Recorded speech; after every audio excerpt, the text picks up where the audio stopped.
Black fatherhood. Many people seem to come out and think that just because you don't have a black father or a father in your home and you happen to be black, that you can't be successful. You're probably violent, immature, and every other negative stereotype they want to place on young black people, particularly young black men.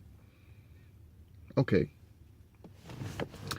So, while that may be the perception of many, even in the black community, we have one coach, Karl, who used to coach the Seattle Supersonics and who also coached the Denver Nuggets.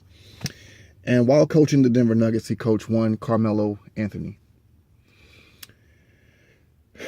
Recently, this week, Coach Karl, who's now out of the NBA, he now works for ESPN.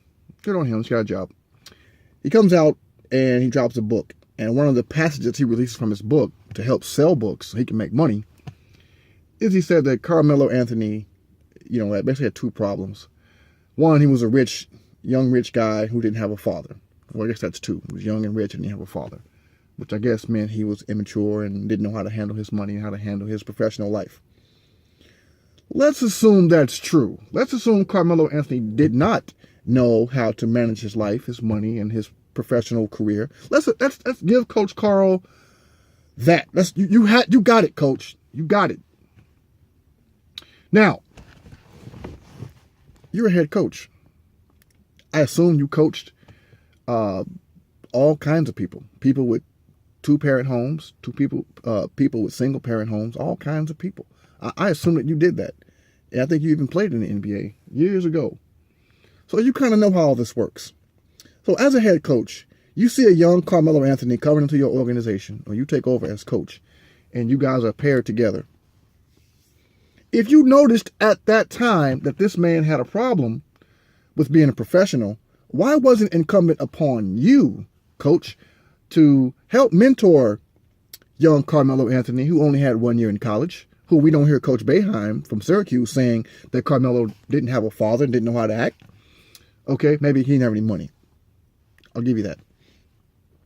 But why wasn't it incumbent upon you, his first head coach who we had over a few seasons, why wasn't it incumbent upon you to mentor this young man, to pull him aside, get him the mentorship that he needed? Whether if you knew somebody who could help mentor him, maybe you could have called in Gary Payton, who you coached before, and you could have said, hey, Gary Payton, I want you to, keep contact with young Carmelo Anthony and help him become a man. Okay, if that was your true concern. But to come out just about a decade later and say, the reason why, he was a conundrum is the word that you used, part of it because he had no father. So what role did you play, Coach? Now, let's move the coach aside. Let's talk about black fatherhood.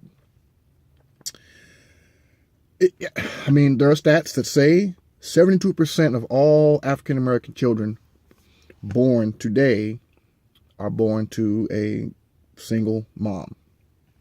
Okay. There's a survey done that said that black fathers who are not married to their mother of the children spend more time with their children than any other group of people, white, Hispanic, with their children if they're not married. So don't confuse it and say that married people, that's a different thing. Don't confuse that. It's only about people who didn't marry the spouse, marry the mother of the children. So let's assume all of that is true.